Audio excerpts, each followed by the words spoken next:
జరుగుతా ఉంది. పాలనలో వైఫల్యం చెందినరు, తిరోగమనంలో ఉంది, కలిసి ఉంటే బాగుంటదనే ప్రతిపాదనలు తెచ్చే ప్రయత్నమే మళ్ళీ తెలంగాణను రాష్ట్రం అనేది ఉండకుండా చేయాలనేటువంటి కుట్ర అయితే జరుగుతా ఉన్నది. ఈ కుట్రను బీఆర్ఎస్ తప్పకుండా ఛేదిస్తుంది, వ్యతిరేకిస్తుంది, ఆ పప్పును ఉడకనివ్వదు. మేము 60 ఏళ్ళు కలిసి ఉంటే ఎంత అరిగోసపడ్డామో, మేము ఎంత విలవిలలాడినామో, మా బతుకులు బొంబాయి దుబాయ్ బొగ్గుబాయిల బతుకులు ఎట్లయినాయో తెలియదా? నాటి పరిస్థితులు ఏంటి, నేటి పరిస్థితులు ఏంటి? సుమిత్ర గారు, సరే రాజకీయంగా ఇప్పుడు మీరు విభేదిస్తున్నారు కావచ్చు, కానీ ఆ రోజు కేసీఆర్ ఒక డైలాగ్ ఉంటది, మీకు తెలుసు అనుకుంటా. సుమిత్ర గారు, ఆదాయం పెరిగింది కదా. సుమిత్ర గారు మాట వినిపిస్తోందా? వాళ్ళు వచ్చి రెచ్చగొట్టి కుట్రలు చేస్తే మీ కుట్రలు ఇక్కడ తెలంగాణ ప్రజలు ఉడకనివ్వరు. మీ కుట్రలు సుమిత్ర గారు కేసీఆర్ ఒక డైలాగ్ ఉంటది. కేసీఆర్ గతంలో కేసీఆర్ ని పవన్ కళ్యాణ్ కేసీఆర్ అని విభేదం జరిగినప్పుడు పిచ్చికితే కష్కడు ఉండకూడదు కానీ మాట మాట్లాడతారు కేసీఆర్. అప్పుడు మాట్లాడి విభేదించిండు పవన్ కళ్యాణ్, చాలా తీవ్ర స్థాయిలో విమర్శించిండు కేసీఆర్. కానీ ఆ తర్వాత జరిగింది ఏంటి? ఆయన గబ్బర్ సింగ్ సినిమా ఫంక్షన్ కి కేటీఆర్ వినట్టున్నారు. సినిమా గుర్తులేదు నాకు ఆ టైటిల్ ఏందనేది, కానీ ఆయన సినిమా ఫంక్షన్ కేటీఆర్ పోయారు. అనేక వేదికలు ఇద్దరు కలిసి మాట్లాడుకున్నారు, మై బ్రదర్ అని చెప్పుకున్నారు. అంటే రాజకీయాలు వేరు, వ్యక్తిత్వం వేరు. విభేదించినంత కాలం ఇబ్బంది లేదు. మాట తను మరి పరివర్తన చెందిండేమో, మారిండేమో, మంచిగా పరిస్థితులు చూస్తా ఉన్నాడు, పాలన చూస్తా ఉన్నాడు. ఎవరి మట్టుకు వాళ్ళు ఎవరి రాష్ట్రంలో వాళ్ళు పాలించుకుంటా ఉన్నారు, అభివృద్ధి చేసుకుంటా ఉన్నారు. ఆ క్రమంలో సరే జీవితాంతం శత్రువులుగా ఉండడం అసాధ్యం కదా అనుకొని పోతే పోయి ఉండొచ్చు.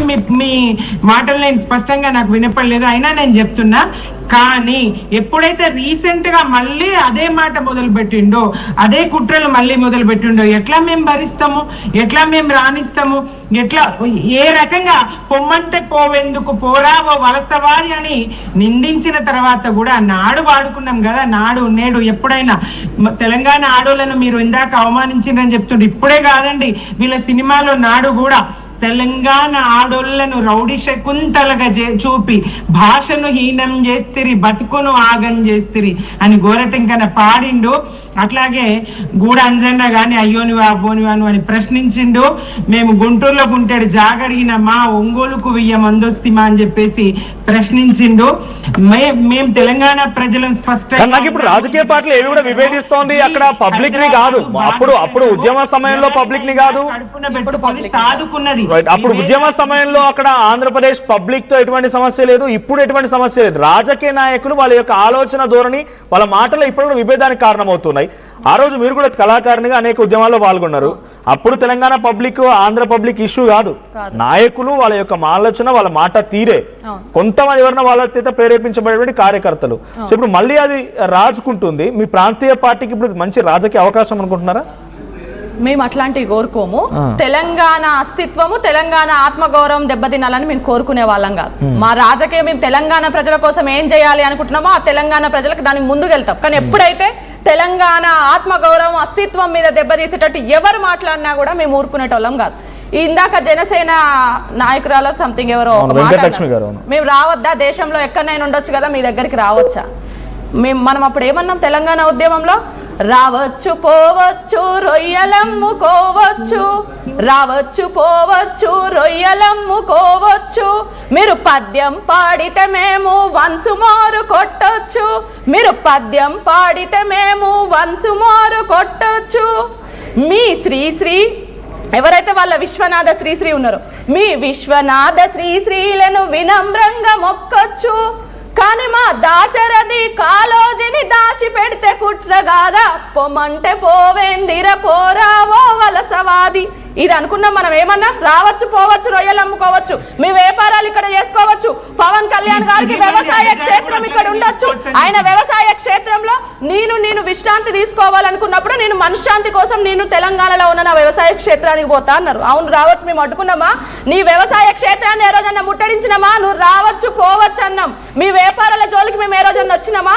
ఇక్కడ ఉన్న వాళ్ళని ఈ 12 సంవత్సరాలలో ఏ రోజన్నా చీమ గుట్టి వాళ్ళ కాలికి ముళ్ళు కూడా గుచ్చకుండా మొన్న చూసుకున్నాం తెలంగాణలో ఉన్న ఆంధ్ర బిడ్డలు కానివ్వండి, ఈ దేశంలో ఎక్కడి నుండి వచ్చిన వాళ్ళందరినీ కానివ్వండి కడుపులో పెట్టుకొని కాపాడుకున్నాం. ఈ తెలంగాణకి అట్లాంటి సంస్కృతి కలిగిన నేల ఈ తెలంగాణ.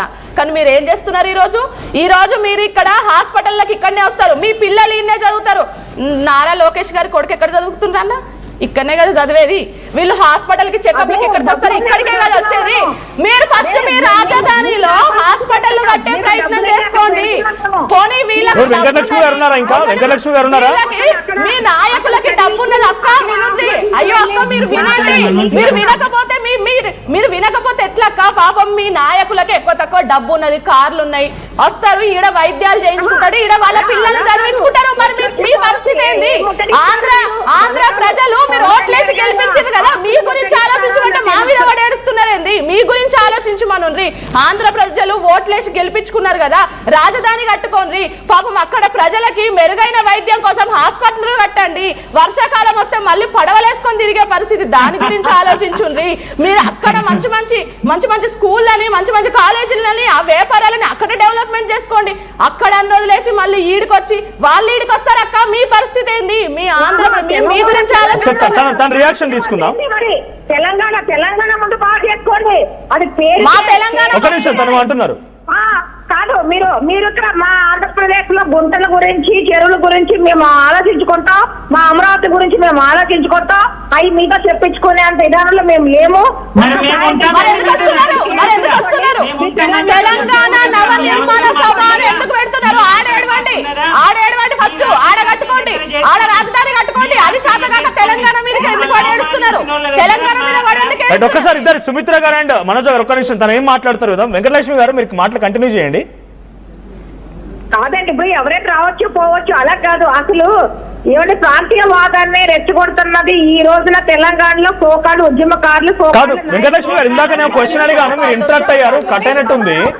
ఇటు పొన్నం ప్రభాకర్ కానివ్వండి, కవిత గారు కానివ్వండి, ఇద్దరు కూడా, పొన్నం ప్రభాకర్ అయినా కవిత అయినా ఉద్యమకారులను అంటే మళ్ళీ వేరే లెక్క ఉంటది. ఉద్యమకారుల జోలికి వస్తే వేరే లెక్క ఉంటది మళ్ళీ. వెంకటలక్ష్మి గారు, ఇద్దరు నాయకులు కానీ ఇక్కడ ప్రాణాలు ఉన్నవారు కానీ రాజధాని నిర్మాణం చేసుకోరు అంటే ఓ సలహా తీసుకోండి, ఓ సూచనగా భావించండి. ఎందుకు వివేదిస్తున్నారు?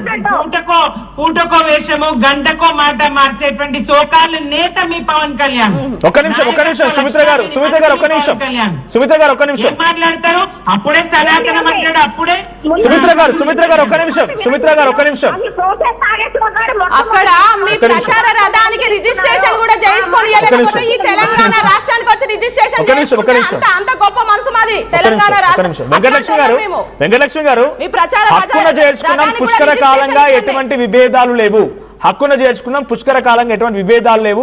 వాళ్ళ కాలుకి ముళ్ళు కూడా అంటనివ్వలేదు, చిన్న గాయం కూడా కాకుండా మా అన్నదమ్ముల్లాగా మా అక్కచెల్లాగా చూసుకున్నామనేది వాళ్ళు చెప్తున్నమాట. అయితే ఇప్పుడే నీకు విభేదం వస్తోంది. సరే, ఆ విభేదం వస్తుంది అనుకోండి, వాళ్ళు అంటున్నది ఏంటి? రాజధాని నిర్మాణం చేసుకోండి అని పొన్నం ప్రభాకర్ అయినా కవిత అయినా మాట్లాడుతున్నారు. అదొక సలహా సూచనగా ఎందుకు తీసుకో, దాన్ని ఎందుకు విభేదించాలి? ఏమంటే మేము రాజధాని నిర్మాణం చేసుకుంటామో లేకపోతే మా ఇంట్లో నుంచే మేము రాజకీయం చేసుకుంటామో అధికారం చెలాయించుకుంటాం, అది మా ఇష్టం అండి. ఎవరో సలహాలు మీరు రాజధాని కట్టుకోండి. మరి తెలంగాణ అట్లా అనుకోవచ్చు కదా, తెలంగాణలో ఉన్నటువంటి సిచ్యువేషన్ డెవలప్మెంట్ యాక్టివిటీస్ ఇక్కడ పార్టీలు చూసుకుంటాయి కదా, మరి అక్కడి నుంచి విభేదించాలా?